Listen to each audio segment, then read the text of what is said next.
Hello दोस्तों, मेरा नाम है उमेश काळे। मेरे यूट्यूब चैनल और लिंक्डइन ग्रुप का नाम है परफॉर्मेंस मैनेजमेंट इन मैन्युफैक्चरिंग। आज जो हम वीडियो डिस्कस करने वाले that is evolving role of the manufacturing managers in the last 3-4 decades. बहुत सारा उसमें डेवलपमेंट हुआ है। Previously it was expected from the manufacturing manager कि the manufacturing manager should deliver the quantity whichever planned by the organization, but nowadays manufacturing managers का role बहुत सारा complex हो गया है and lot many things are expected from the manufacturing managers.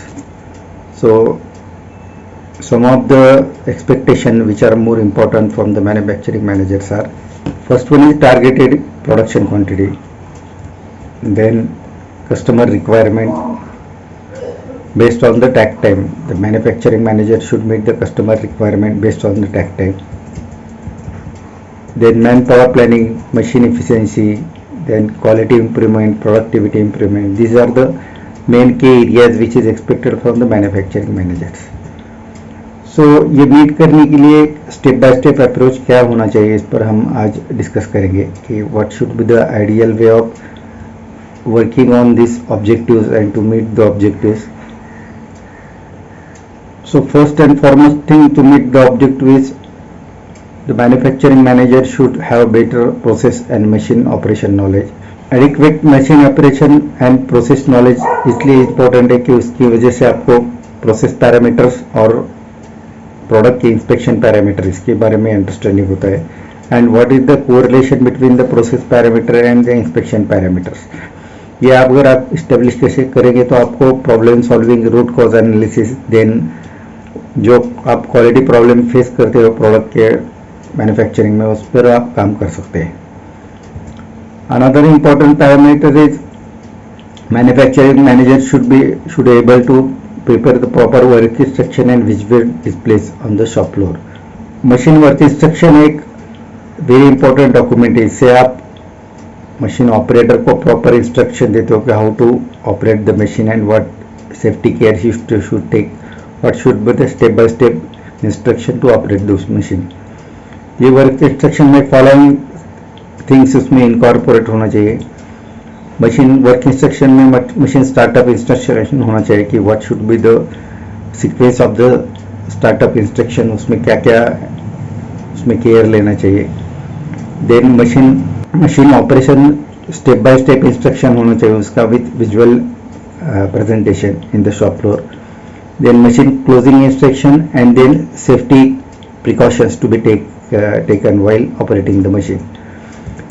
These many things should be taken care of in the work instruction and the proper visual display has to be made and displayed into the shop floor, which should be in the local language, यानी उसमें operator को उसमें understanding होना चाहिए।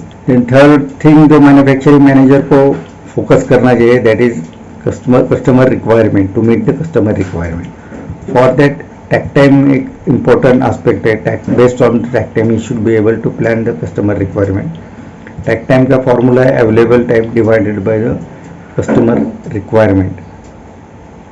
so आपको जब planning department से आपको जो plan मिलता है, so based on that you should be able to recalculate the customer requirement based on the takt time, that is available time जो आपको manufacturing time available divided with the customer requirement. इससे आप कितना quantity deliver कर सकते हैं with available time ये plan कर सकते हैं और उस पर से आप अर्जेंसीज प्लान करके कस्टमर रिक्वायरमेंट प्रॉपरली मीट कर सकते हैं। देन आता है नेक्स्ट पैरामीटर फोकस करने के लिए, that is process waste elimination. Manufacturing में 7 टाइप के वेस्ट है जो आप फोकस करके एलिमिनेट कर सकते हैं। फर्स्ट वन इज ट्रांसपोर्टेशन, यानी अननेसेसरी मटेरियल ट्रांसपोर्टेशन या हैंडलिंग ये कम करना चाहिए, इससे आप कॉस्ट सेविंग कर सकेंगे। इन्वेंट्री कम होना चाहिए आपका मैन्युफैक्चरिंग लाइन पर। देन अननेसेसरी मटेरियल मोशन कम करना चाहिए, मटेरियल हैंडलिंग प्रॉपर कम करना चाहिए। देन वेटिंग टाइम, मशीन पर मटेरियल वेटिंग टाइम कम होना चाहिए, यानी अननेसेसरी आप इन्वेंट्री अगर बिल्ड करेंगे तो उसका आपका वेटिंग टाइम बढ़ेगा। ओवर प्रोडक्शन, टैक टाइम से आप ये ओवर प्रोडक्शन कम कर सकेंगे क्योंकि based on the customer requirement आप अगर प्लान करते हो तो आपका ओवर प्रोडक्शन कम हो जाएगा। ओवर प्रोसेसिंग, अननेसेसरी प्रोसेसिंग कम करना चाहिए। जो as per the drawing customer का जो रिक्वायरमेंट है उतना ही प्रोसेस पैरामीटर प्रोसेस आप करके आप ओवर प्रोसेसिंग कम कर सकते हैं। और डिफेक्ट जनरेशन कम करना चाहिए, यानी क्वालिटी पर अगर फोकस करेंगे तो आप डिफेक्ट्स कम कर सकेंगे। एंड लास्ट थिंग जिस पर आप मैन्युफैक्चरिंग मैनेजर को फोकस करना चाहिए, that apart from the day to day activity, productivity और क्वालिटी इंप्रूवमेंट पर उसमें फोकस करके इंप्रूवमेंट करना चाहिए। For that you have to take the kaizen project and build the team. Team building करके आप ये प्रोजेक्ट कंप्लीट कर सकेंगे। उसमें आप डिफरेंट प्रोजेक्ट आप ले सकते हैं, जिसमें इन हाउस रिजेक्शन पर काम कर सकते हैं, customer complaint, then customer return,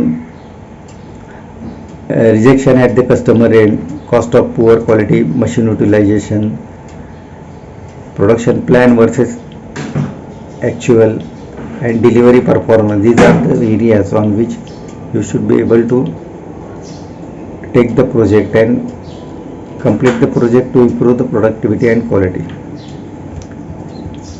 So these are the areas where the manufacturing manager should focus. आज हमने ये टोटली डिस्कस किया है to inform what are the challenges to the manufacturing manager and what should be the approach of manufacturing manager to meet the objectives. So now we are closing the video. I hope that you like the video. If you like the video, then subscribe the video and share the video. Thank you to join my video. Thank you very much.